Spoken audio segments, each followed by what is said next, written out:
Okay, so for those of you that did the last class with me, you remember what the point of these cards were.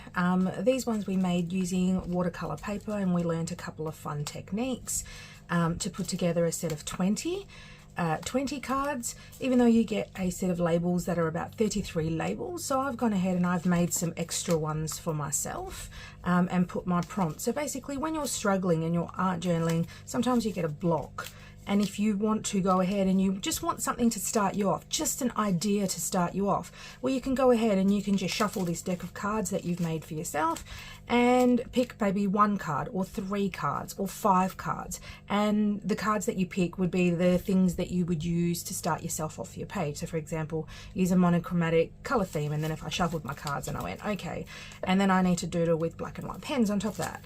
And then I need to include stripes. So those are 3 things in my brain already that I would use to start off my art journal page. So this was series 1, where we did watercolor prompt cards. So the next one that you're going to do with me is about acrylic paints, and we get to learn a couple of background techniques that you can then incorporate into your art journal when you're art journaling as well, but we're going to use them to make these gorgeous little cards.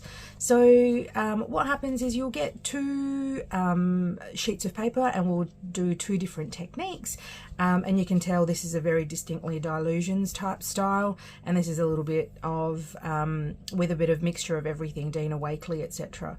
So you know, there's things like everything that we do and you see will be included in this class. So it'll be the paper, the little prompts that go with it, you know, the labels that you're going to use on the back, and you have the use of my stamps while you're here so that you can go ahead and you can make the things that you want the way that you like it. Obviously the paint colors or the theme that you choose is up to you, but yeah, that's the card art journal prompt card class that you will be doing if you choose to do so.